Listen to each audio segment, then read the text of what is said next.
नमस्कार मंडळी, ठरलं तर मगचा आजचा म्हणजेच 20 जानेवारीचा फ्रेश असा रिव्ह्यू तुम्ही माझ्या आवाजामध्ये ऐकत आहात. सुरुवातीला आपण पाहतोय की हलव्याचे दागिने आणलेले असतात आणि आता कल्पनाताई सायलीला हलव्याचे दागिने घालत असतात. तर भूमी म्हणते, काकू आम्ही नटवतो ना तिला. त्यावर कल्पनाताई म्हणतात, अरे वा, हे तर खूपच छान झालं. म्हणून आता भूमी आणि सखी या दोघीजणी मिळून सायलीला हलव्याचे दागिने घालत असतात आणि म्हणत असतात, किती नाजूक बनवलेत ना हलव्याचे दागिने, अतिशय नाजूक बनवलेत मीराने, असं भूमी म्हणत असते आणि म्हणते की खरंच किती कला आहे ना तिच्या हातामध्ये. आता सखीला सुद्धा ते सगळे दागिने खूप आवडलेले असतात. सखी म्हणते की हे दागिने घातल्यानंतर तर सायली ते आणखीनच सुंदर दिसेल.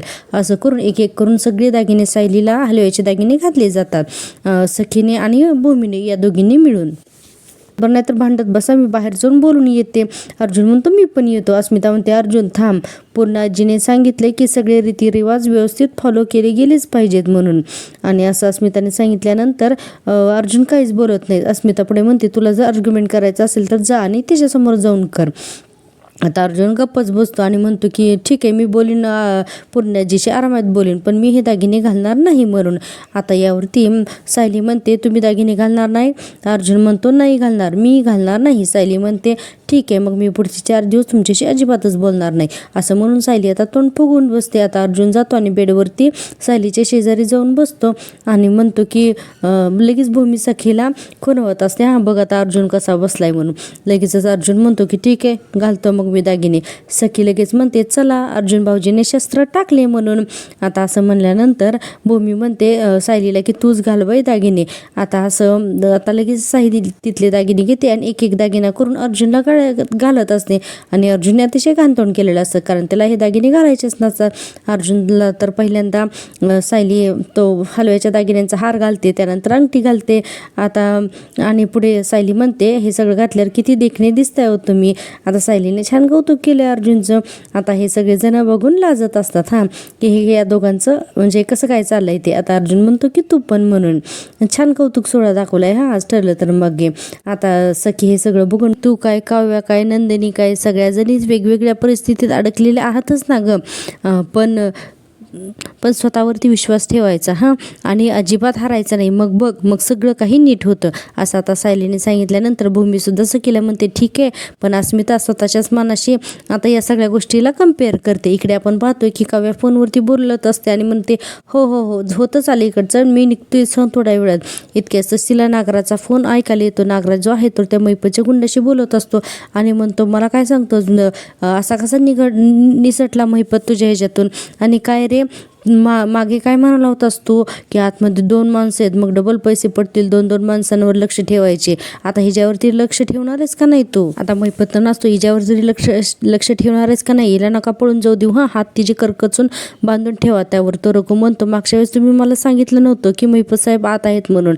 नागराज म्हणतो, काय फरक पडला असता, त्याने पळून जायचा तो पळून गेलाच ना तो, आणि पळून जाऊन तर तो कुठे गेला, तुरुंगात आहे तो, पोलिसांच्या ताब्यामध्ये. त्यामुळे आता तुमचा बॉस मी आहे, असं नागराजने आता स्पष्ट सांगितले रघुला.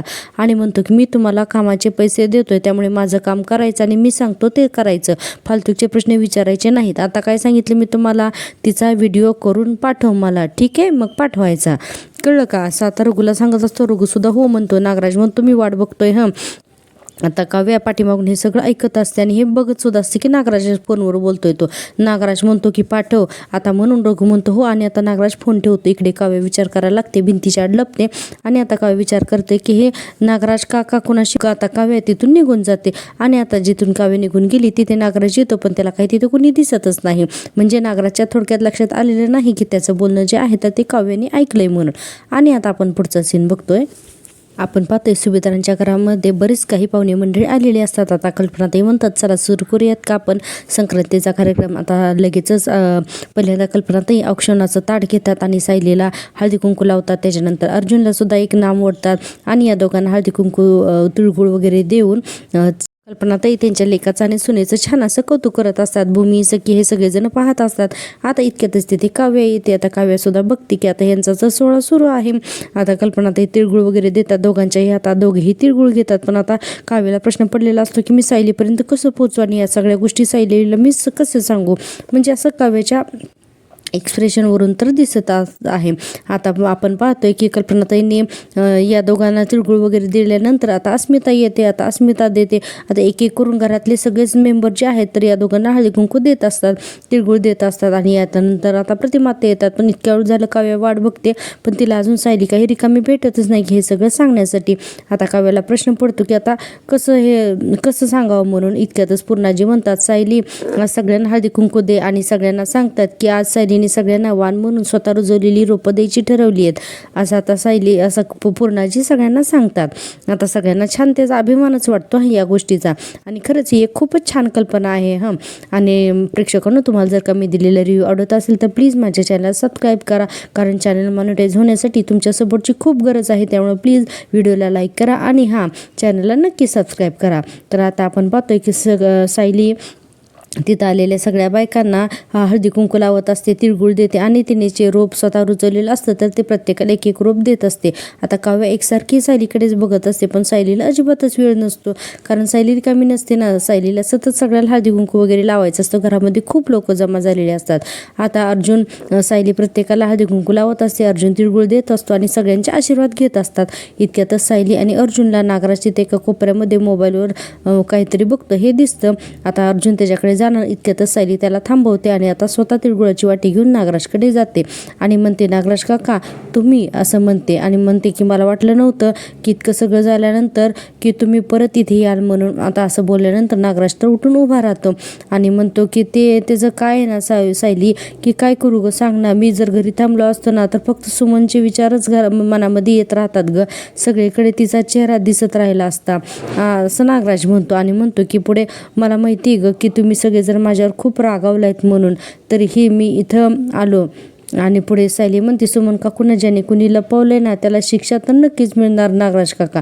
आता नागराजचा फक्त चेहरा दाखवलेला आहे की घाबरलेला नागराज फक्त हो म्हणतो. सायली म्हणते, आणि आम्ही सुमन काकूंना शोधण्याचे पूर्ण प्रयत्न करतो. हे ऐकल्यानंतर नागराज लगेच तिच्याकडे बघतो आणि म्हणतो, आम्ही का म्हणतेच, आपण म्हण, मी सुद्धा प्रयत्न करतोय. मी तिच्या सगळ्या मैत्रिणींना प्रयत्न करून झालंय का आतापर्यंत, कळलं आपल्याला काहीतरी, असं नागराज म्हणत असतो. सायली म्हणते, बसा, नाही कसं आहे ना की आमच्याकडे आलेल्या प्रत्येक पाहुण्याचं आम्ही मान ठेवतोच, असं सायली म्हणते. आणि पुढे म्हणते की तो पाहुणा कसाही वागला ना तरी आता नागराजला कळत असतं की सायलीचं हे तिरकस बोलणं आहे म्हणून. इतक्यातच नागराजचा फोन वाजायला लागतो. आता सायली समोर आहे, मग फोन कसा उचलणार ना, म्हणून नागराज म्हणतो की ठीक आहे, बरेच पाहुणे आलेत ना गा सायली, आणि म्हणतो की तू जा ना त्यांच्याशी बोलायला, मी आहे इथं. आता नागराज सायलीला टाळतो, हे सायलीच्या लक्षात येतच आणि आता सायली तिथून निघून जाते. आता नागराज लगेचच फोन घेऊन तिथेच पाठीमागे बघत असतो, कारण तो फोन नसतो आलेला, तो असतो मेसेज त्या रघुने सुमनचा व्हिडिओ बनवून पाठवलेला असतो आणि त्याचं नोटिफिकेशन असतं ते. आणि आता आपण नंतर दुसरा सीन पाहतोय, तर तो दुसरा सीन म्हणजे साक्षी आणि सचिनचा. तर साक्षी आपण कालच्या भागामध्ये पाहिले ना की साक्षी आता तिथे धुरामुळे आणि त्या आगीमुळे अक्षरशः चक्कर येऊन तिथे पडलेली असते, आणि एवढंच भाग दाखवलं होतं. आणि त्यानंतर आता डायरेक्ट साक्षी जी आहे तर ती घरी आलेली दाखवली आहे, आणि ती घरी आली तेव्हा तिचा विचित्र असा अवतार, विस्कटलेले केस वगैरे असतात. आता सचिन म्हणतो की सॅम तू, आता साक्षी सुद्धा अतिशय घाबरलेल्या नजरेने सचिनकडे बघत असते. आता सचिन लगेचच येतो आणि म्हणतो, सॅम कुठे गेली होतीस तू सॅम. आता लगेच साक्षी त्याला मिठी मारते आणि खूप रडते. सचिन म्हणून. सचिन म्हणतो, मला सांग काय झालंय तुला म्हणून. आता खूप सचिन विचारतो, खूप प्रयत्न करतो, पण लवकर साक्षी काही बोलतच नाही, कारण साक्षीला आठवत असतं की काल रात्री आपण त्या आगीच्या धुराच्या लोटामुळे कसं चक्कर येऊन पडलो होतो. मग काही वेळानंतर साक्षी तिथे चक्कर येऊन पडलेली साक्षी शुद्धीवर आलेली असते. त्यानंतर ती आजूबाजूला पाहते, कुणीच नसतं. मग ती तिचा मोबाईल घेते आणि तिथून डायरेक्ट इथे सचिनकडेच आलेली असते, आणि हे सगळं साक्षी मनातल्या मनात आठवत असते. पण तिला आता हे सगळं सचिनला सांगायचं नसतं ना. सचिन पुन्हा म्हणतो सॅम, तर साक्षी पुन्हा रडायला लागते. तो म्हणतो, इकडे ये बरं, बस इथं सोप्यावर आणि रिलॅक्स हो पहिल्यांदा, असं म्हणतो. आणि सचिन म्हणतो, 1 मिनिट थांब म्हणून सचिन जाऊन तिच्यासाठी पाणी घेऊन येतो आणि म्हणतो की सॅम पाणी घे बरं अगोदर. आता साक्षी एकदम भरभर असं पाणी पिते. सचिन म्हणतो, सावकाश अगं सॅम, काय झाले तुला. सॅम करत असतो आणि म्हणतो की मला नीट सांग बरं की तू अशी क्लिअरली कोणत्या तरी प्रॉब्लेममध्ये अडकली होतीस, हे मला स्पष्ट दिसतंय ग, पण तू तरीही मला काही सांगत नाहीयेस, असं सचिनने चांगलंच ओळखलेलं असतं. सचिन म्हणतो, सॅम म्हणतो की तुझा विश्वास नाही आहे का ग माझ्यावर सॅम, असं सचिन म्हणत असतो. आता साक्षी जी आहे तर त्याच्याकडे बघतच राहते. आणि आता आपण लगेचच दुसरा सीन पाहतोय, तो म्हणजे सुभेदारांच्या घरामधला.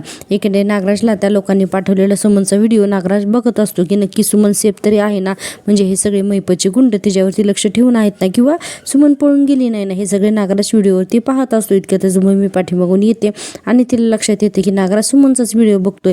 आणि भूमी म्हणते सुमन काकू, आणि म्हणतो कुठे सुमन काकू. त्यावरती भूमी लगेच म्हणते की भूमी म्हणते की नाही, म्हणजे मला असं म्हणायचं होतं की सापडतील सुमन काकू, मला सायलीने सगळं काही सांगितलंय, तुम्ही नका हा काळजी करू नागराज काका. आणि म्हणते की हे घे ना, तिळगुळ घ्या ना, असं म्हणून आता भूमी नागराजला तिळगुळ देते आणि म्हणते आणि सगळ्यांशी गोड बोला हां. नागराज म्हणतो हो, तुलाही खूप शुभेच्छा हां. भूमी म्हणते की आता आलेच मी, म्हणून आता भूमी तिथून निघते. आता भूमीला हे सगळं सायलीला सांगायचं असतं आणि समोर पाहते तर काव्य आणि सखी दोघी एकमेकांशी बोलत असतात. आणि आता भूमीचा चेहरा आणि तिचे एक्सप्रेशन बघून या दोघींना लक्षात येतं की हिला नक्की आपल्याला काहीतरी सांगायचं आहे म्हणून. आणि आता काव्याचं लक्ष मग नागराजकडे जातं, त्यामुळे तिच्या तर लक्षात येतच की हिला नक्कीच आपल्याला नागराजबद्दल काहीतरी सांगायचं आहे म्हणून. आणि आता आपण पाहतोय पुढचा सीन. तर पुढच्या सीनमध्ये आपण असं पाहतोय की सखी आणि काव्या या दोघीजणी आणि आता भूमीला सांगत असतात की नक्की तुला खात्री आहे ना. भूमी म्हणते अगं हो, मी ना त्या नागराज काकांच्या मोबाईलमध्ये एक व्हिडिओ पाहिला आणि त्या व्हिडिओमध्ये ना सुमन काकू होत्या. काव्या म्हणते की 1 मिनिट, अगं मी मागाशी नागराज काकांना फोनवरती बोलताना ऐकलं की ते कोणाला तरी असं सांगत होते की तिच्यावरती नीट लक्ष ठेवा म्हणून, आणि म्हणत होते की तिला पळून जाऊन देऊ नका म्हणून. आता लगेच भूमीचा हा सगळा प्रकार लक्षात येतो आणि भूमी म्हणते म्हणजे सुमन काकू. त्यावर सखी म्हणते म्हणजे काही करून आपल्याला त्यांच्या फोनमधला तो व्हिडिओ मिळालाच हवा. आता काव्या म्हणते बरोबर आहे, पण आता अर्जुन भाऊजी आणि सायली ते दोघंही आत्ता पाहुण्यांमध्ये आहे, त्यामुळे आता तीही काही करू शकत नाहीत. एकदा का तो व्हिडिओ आपल्या हातामध्ये आला ना की मग आपण त्या दोघांशी बोलू शकतो ना, पण तो व्हिडिओ आपण मिळवायचा कसा, असा आता काव्याला प्रश्न पडलेला असतो हां. आणि आता या तिघी मिळून इतकी छान अक्कल लढवतात ना की मस्तपैकी त्या नागराजच्या मोबाईलमधून तो व्हिडिओ काढतातच. आपण आता पुढच्या सीनमध्ये बघतो की सखी तिळगुळ घेऊन येते आणि म्हणते की नागराज काका हे घ्या, तिळगुळ घ्या आणि गोड बोला. नागराज म्हणतो मी घेतो हां तिळगुळ, म्हणून नागराज स्वतःच्या हाताने घेतो. सखी म्हणते काका माझे जरा फोटो काढतात का. तर नागराज म्हणतो फोन दे ना तुझे, मी लगेच फोटो काढतो. तर सखी म्हणते नाही, तुमच्याच मोबाईलमध्ये काढा ना फोटो, नंतर हवं तर मला द्या. त्यावरती नागराज म्हणतो बरं ठीक आहे, मी काढतो हां फोटो. आता नागराज म्हणतो की तू उभी राहा. आता लगेच नागराज तिचे फोटो काढणार असतो हां. साई आता सखीसुद्धा पोज वगैरे देत असते. नागराज म्हणतो अगं तुला हवं तसं तू उभी राहा, मी तुझे फोटो काढतो. म्हणून नागराज आता तिचा एक फोटो काढतो. इतक्यातच आपण बघतोय की भस्कन तिथे एकदम काव्या येते आणि काव्या आली की लगेचच नागराज काका काय करताय तुम्ही, इथे लाईटच नाही आहे चांगला, तू इकडे ये हं, मी तुझे इथे छान फोटो काढते. असं म्हणून भस्कन काव्या नागराजचा मोबाईल त्याच्या हातातून हिसकावून घेते आणि नागराज म्हणत असतो की अगं मी काढतो ना फोटो. तर इतक्यातच भूमी तिथे येते. भूमी नागराजला बोलूच देत नाही. ती म्हणते अहो काव्या खरंच खूप छान फोटो काढते आणि तुमचे पण काढायचे का नागराज काका. नागराज म्हणतो अरे माझे कशाला फोटो, करत असते की किती सखीचे फोटो काढते म्हणून. आणि सखीसुद्धा मुद्दामून वेगवेगळ्या पोज देत असते. नागराज म्हणतो ते काय ना की मला ना जर एक महत्त्वाचा फोन यायचा आहे ना, तर मला फोन हवा होता. आता काव्या म्हणत असते हां होईलच ना, अगदी 2 मिनिटातच फोटो काढून होईल. हे असं काय करताय हो काका, तुम्हाला फोन आल्यानंतर मी देणारच ना लगेच तुम्हाला तुमचा मोबाईल, असं काय करताय काका, असं काव्या त्याला पुन्हा पुन्हा म्हणत असते. आणि सखीसुद्धा मुद्दाम पोज देण्याची हे करत असते. आता भूमी म्हणते अगं सखी आणखीन छान पोज दे ना, तू काय अशी नुसती उभी आहेस, असं म्हणत असते. आणि आता हे सगळं फोटो काढण्याचं या दोघींचा ड्रामा सुरू असतो. भूमी मुद्दामून म्हणत असते अगं येतोय का गं काव्या चांगला फोटो. काव्यासुद्धा खुणवत असते की हो म्हणून. आता काव्याने फोटो बघण्याच्या बहाण्याने त्या मोबाईलमधला जो सुमनचा व्हिडिओ आहे तर तो काढलेला असतो आणि डायरेक्ट तो कुणाच्या तरी नंबरला तो सेंड केलेला असतो. आणि आता भूमी मुद्दामून त्या सखीला सांगत असते आता या प्रोफाईलवरती एकदा या पोजने एकदा त्या पोजने असे काढणार म्हणून असे पोज दे म्हणजे तुझी काव्य छान फोटो काढते. असं हे सगळ्याजणी बोलण्याच्या नादामध्ये गुंतवत असतात हे नागराजला आणि सखीला की मुद्दामून जेणेकरून जास्त वेळ मोबाईल नागराचा मिळावा काव्याच्या हातात.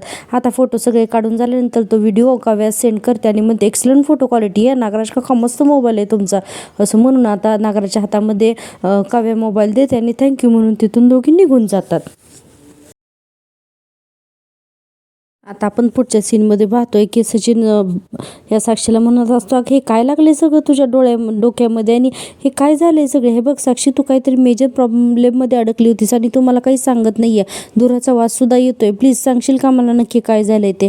त्यावर साक्षी विचार करून म्हणते की ॲक्सिडेंट. आता सचिन म्हणतो ॲक्सिडेंट, तर साक्षी म्हणते हो म्हणजे माझ्याकडेच होते ना, तर माझ्या डोळ्यासमोर ना एक ॲक्सिडेंट झाला रे, असं सचिनला आता ती खोटीच कहाणी सांगत असते. साक्षी पुढे म्हणते की मला असं वाटलं होतं की मी जाऊन त्यांना मदत करावी म्हणून मी माझ्या गाडीतून उतरून त्या गाडीपाशी गेले, तर आणि ना असं करून खूप घाबरत सांगत असते हे, आणि म्हणते की त्या गाडीने लगेचच पेट घेतला रे सचिन मी तिथे जाईपर्यंत, मी ना जळता वाचले रे या सगळ्यातून.